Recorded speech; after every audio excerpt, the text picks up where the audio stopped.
Olá, meus amores, boa tarde.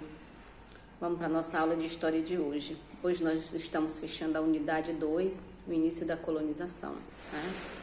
Nesse conteúdo, nós trabalhamos a chegada dos portugueses, certo? Estudamos como foi o processo de início, né, do encontro entre essas duas civilizações. Estudamos como aconteceu todo o processo da exploração do pau-brasil, né? Estudamos que todo esse trabalho era todo feito pelos nossos índios, né, através do escambo, que era aquela forma que os portugueses encontraram de usar o trabalho do índio ao seu favor, né? Nós estudamos que esses 30 anos de idas e vindas desses portugueses aqui, aconteceu esse processo da exploração das nossas riquezas naturais, no caso o pau-brasil. Nós estudamos também que o pau-brasil era uma das matas nativas do nosso Brasil e praticamente ele entrou em extinção por conta do uso exagerado do corte da madeira, né? Estudamos a importância que esse pau-brasil tinha na Europa, além do grande valor comercial, né? Ele tinha a função de tingir panos, né, com a cor vermelha que saía da sua madeira, os móveis que eram usados nas construções, nas embarcações, enfim. O pau-brasil, por muito tempo, 30 anos, foi um grande negócio para os portugueses, né? Estudamos também a administração portuguesa, os primeiros vestígios do nosso sistema político aqui, digamos assim, né? Que foi através dos governadores gerais, o primeiro governador na pessoa de Tomé de Souza, né, como a gente viu, para administrar o trabalho aqui a mando da coroa, né?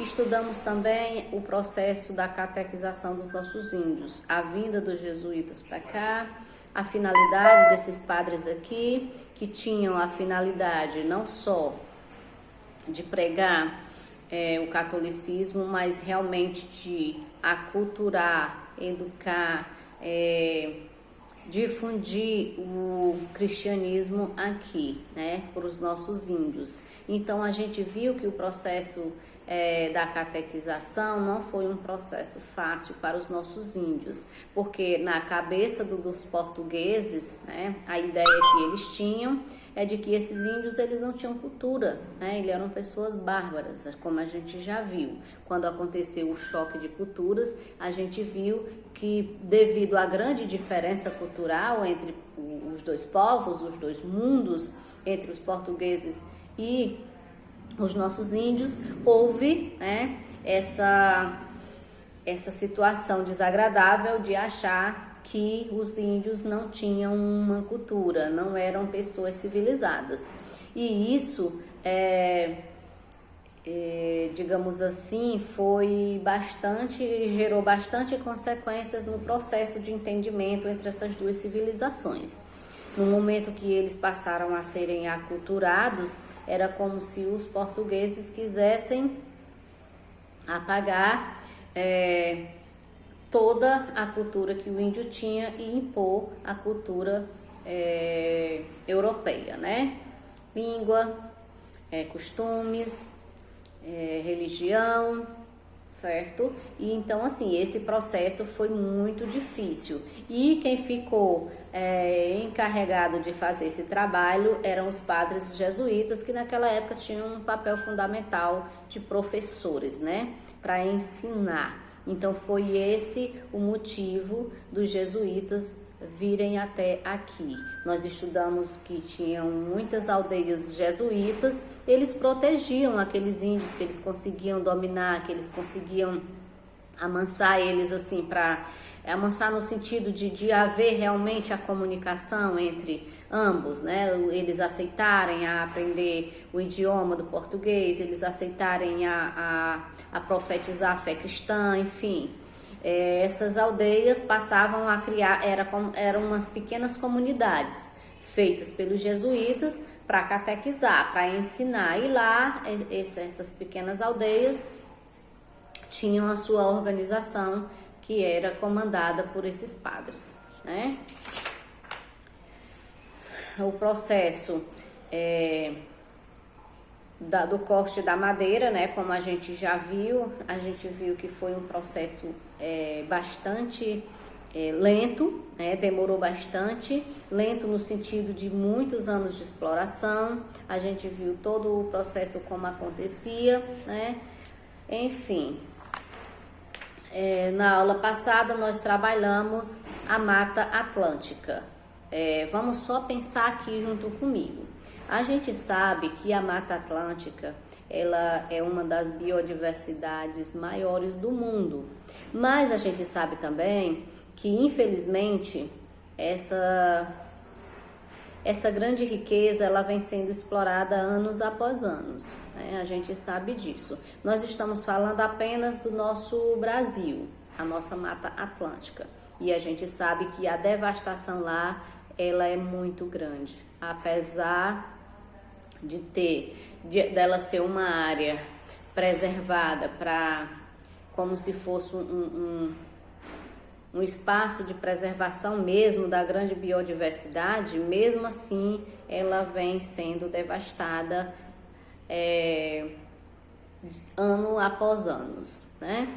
E, enfim, essas matas, devido à sua grande diversidade, à sua grande biodiversidade, elas são muito ricas no sentido de recursos, né?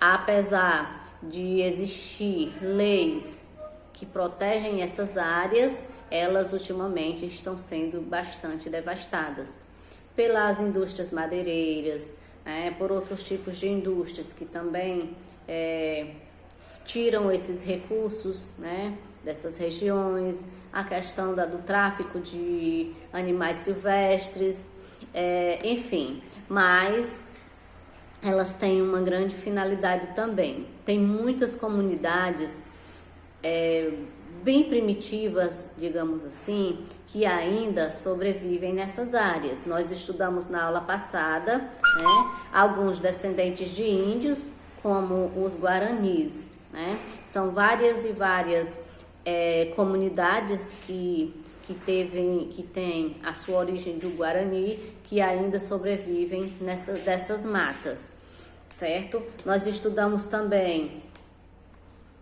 alguns quilombolas, né? Estudamos os caiçaras, os caboclos, os ribeirinhos, que também são comunidades que vivem nessas áreas e tem um ponto em comum entre todas, que é o quê?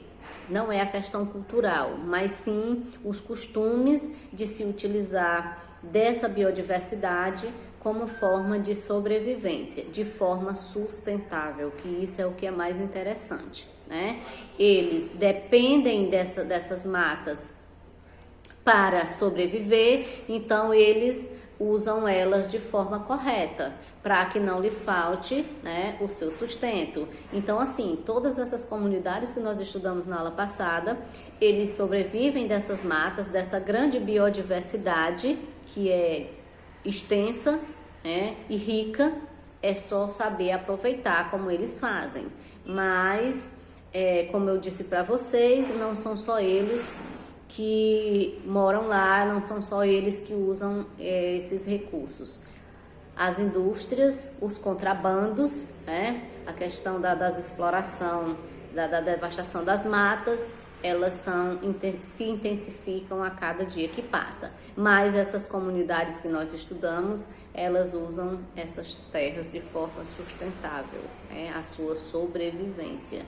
Eles respeitam a natureza, eles respeitam o limite dessa natureza para que ela continue viva e diversa, para que eles possam sobreviver nelas, né? Com todo um respeito, com todo aquele cuidado de preservação mesmo, porque eles dependem realmente dessa natureza para a sobrevivência dessas comunidades, ok, meus amores?